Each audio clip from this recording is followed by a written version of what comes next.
말라기서 2장 17절 그리고 넘어가서 3장 6절까지 교독으로 읽겠습니다. 제가 먼저 17절 읽습니다. 너희가 말로 여호와를 괴롭게 하고도 이르기를 우리가 어떻게 여호와를 괴롭혀 드렸나이까 하는도다. 이는 너희가 말하기를 모든 악을 행하는 자는 여호와의 눈에 좋게 보이며 그에게 기쁨이 된다 하며 또 말하기를 정의의 하나님이 어디 계시냐 함이니라.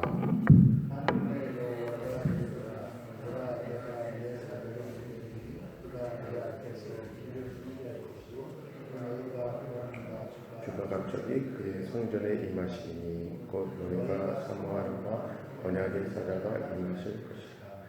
그가 임하시는 날을 누가 능히 당하며 그가 나타나는 때에 누가 능히 서려. 그는 금을 연단하는 자의 불과 표백하는 자의 잿물과 같을 것이라. 그가 은을 연단하여 깨끗하게 하는 자같이 앉아서 레위 자손을 깨끗하게 하며 금, 은같이 그들을 연단하리니 그들이 공의로운 제물을 나 여호와께 바칠 것이라.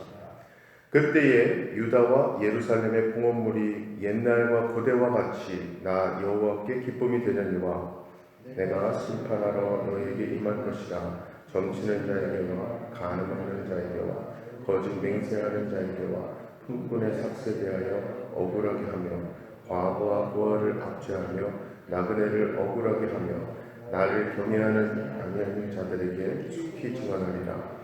만군의 여호와가 말하였느니라. 다 함께 나 여호와는 변하지 아니하나니 그러므로 여호와의 자손들아 너희가 소멸되지 아니하느니라. 아멘.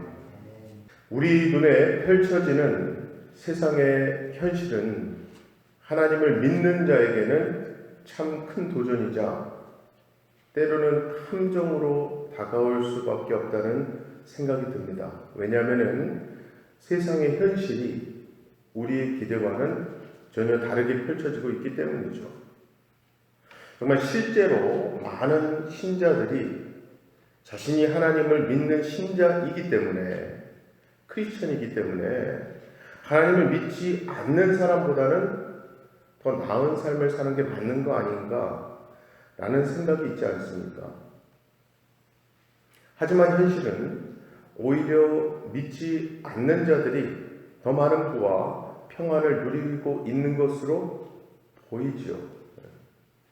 이러한 세상의 현실에서 오히려 믿는 자인 나의 일이 더 보이고 불행에 엎친 데 덮친 격으로 계속 몰려오다 보면 시험에 드는 거죠. 하나님으로부터 멀어지더라는 겁니다. 그래서 하나님이 하시는 일에 불만을 갖게 되고요. 하나님을 원망할 때에 그것이야말로 하나님 아버지를 괴롭게 하는 것이 되는 겁니다. 그리고 오늘 본문 말씀에서도 하나님은 이스라엘이 말로 여호와를 괴롭게 했다고 말씀합니다. 그런데 정작 이스라엘은 우리가 어떻게 여호와를 괴롭혀 드렸나이까? 라고 하면서 발뺌하는 겁니다. 이게 지금 자기들이 실제 하고 나서 하지 않은 첫 오리발을 내미는 것이 아니라 진짜로 그들 생각에는 자기네가 말로 여호와를 괴롭힌 적 전혀 없었다고 하는 거거든요. 즉 그들 생각에는 여호와 앞에서 자기들은 떳떳했던 것이죠. 그래서 결국 이것은 하나님에 대한 불만이 가득한 말이 되는 겁니다. 하지만 이스라엘이 어떻게 말로 하나님을 괴롭혔는지는 17절 뒷부분에 나오거든요. 그 뒷부분 보시면 이는 너희가 말하기를 모든 악을 행하는 자는 여호와의 눈에 좋게 보이며 그에게 기쁨이 된다 하며 또 말하기를 정의의 하나님이 어디 계시냐 함이니라 말씀해요. 즉 여기서 하나님께서 악을 행하는 자를 좋게 보신다는 말에다가 악인이 잘 되는 것이 하나님께 기쁨이 된다는 말, 그리고 세상에 정의의 하나님이 어디 계시냐는 말들이 하나님께는 괴로움이었던 겁니다. 그런데 과연 이스라엘이 그들이 악인이라고 말하는 사람보다 더 잘 되어야 할 만큼 더 나은 사람들이었을까요? 말라기 선지자가 활동하던 당시에 이스라엘 신앙 상태는요, 한마디로 하나님의 말씀이나 약속에 대해 별다른 기대를 갖지 않았고요, 신뢰하지도 않은 상태였다고 할 수 있습니다. 왜냐하면 그들은 자신들의 삶에서 하나님이 일하신다는 것을 실감할 수 없었기 때문인데요. 그래서 그들은 방금 본 17절 말씀대로 악인이 잘 되는 것을 보면서 하나님은 악을 행하는 자 좋게 보시고 악을 행하는 자에게 기쁨 되어 주신다고 생각했었던 거라고요. 그리고 솔직히 어떻게 보면 우리도 역시 성경에서 하나님의 의로우심에 대해 듣고 하나님의 사랑, 악을 미워하시는 하나님을 보곤 합니다만 그 모든 성경의 말씀들을 세상에서는 실감할 수 없는 것이 현실 아니겠습니까? 특히 요즘에는요, 자연재해에 팬데믹 전염병에 전쟁까지 정말 하나님의 정의도 공의도 사랑도 무엇보다 악을 미워하시는 하나님이 어디서 무엇을 하고 계시냐고 따질 수도 있는 상황이거든요. 이것이야말로 이스라엘이 생각했던 것처럼 악인이 하나님께 미움을 받는 세상으로 여겨지지 않기 때문입니다. 공평하지 않다는 거죠. 혹시 여러분은 어떠십니까? 여러분께서는 현실에서 하나님의 일하심과 살아계심을 실감하십니까? 혹시 성경 말씀들이 내 현실과는 동떨어져 있다는 생각 들지 않으십니까?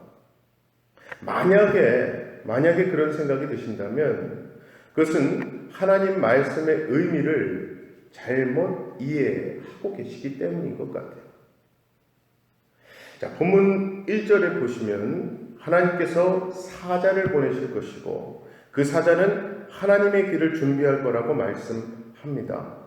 그리고 주가 갑자기 그의 성전에 임할 것인데 언약의 사자로 임하실 거라고 말씀하죠. 여기서 말씀하는 하나님의 길은 심판자로서의 길을 뜻합니다. 즉 하나님께서 세상을 심판하실 것인데 심판받을 자가 누구인가를 드러내는 일을 하나님이 보낸 사자가 행하신다는 거예요. 즉 그 사자가 오심으로써 죄가 무엇인지 그리고 심판받을 자가 누구인지가 드러나게 되는 거죠. 자, 그렇다면 이 말씀인즉슨 여호와의 사자가 오기 전 세상은 죄에 대해서 또 심판받을 자가 누구인가에 대해서 죄에 대해서나 심판받을 자에 대해서나 누구에 대해서도 알지 못했다는 뜻이 돼요. 그런데 이스라엘 백성들이 지금 착각하고 있는 것은 자기들은 하나님의 그 심판에서 제외되었다고 생각하는 겁니다. 하지만 이 이스라엘까지도 하나님의 심판에서 제외될 수 없음을 사자를 통해서 드러내신다는 것이 이 사자를 보내신 하나님의 뜻이거든요. 그리고 이 말씀은 예수님의 길을 준비하기 위해 온 세례 요한으로 이어집니다. 분명히 세례 요한은요, 가장 크게 항상 외치던 말이 회개하라였잖아요. 회개하라. 그 외침은 결국 세상 전부를 악으로 회개해야 할 자들로 규정하고 있는 거예요. 하지만 세상은 정작 악이 무엇인가조차도 전혀 깨닫지를 못합니다.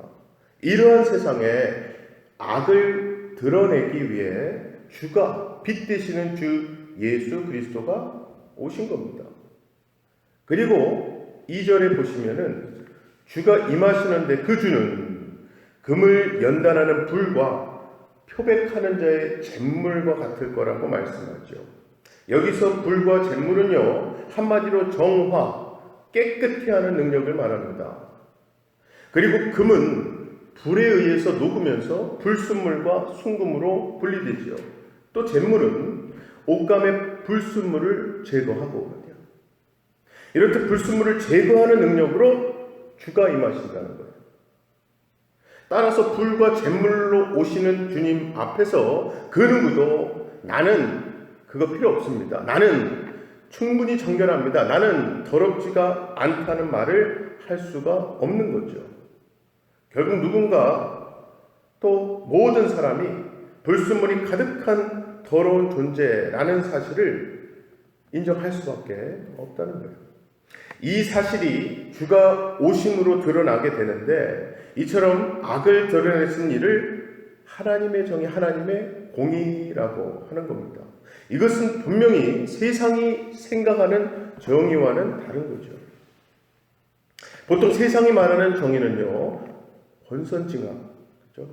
악한 자는 벌 받고 선한 자는, 착한 자는 복 받고 잘 되는 거예요. 하지만 하나님의 정의는요, 악을 악으로 드러내는 것이고 하나님의 정의 앞에서는 그 누구도 의인이 될 수 없다. 세상에 의인은 없나니 하나도 없다고 하시는 거잖아요. 그래서 전에는 내가 악인이라는 것을 생각도 하지 않고 인정하지도 않았는데 하나님이 보내신 그 주, 즉 예수님을 만나게 되었을 때 내가 악인이었음을 알게 되고요. 내가 그 무엇을 한다 해도 내 공로로는 의인이 될 수 없음을 아는 것이 하나님의 정의가 바로 세워지는 것이 되는 겁니다. 중요한 것은 이스라엘은 이러한 하나님의 정의를 알지 못했던 거예요. 그들은 오직 자신들은 잘 되고 이방인은 벌받고 망하는 것을 정의로 여겼을 뿐입니다.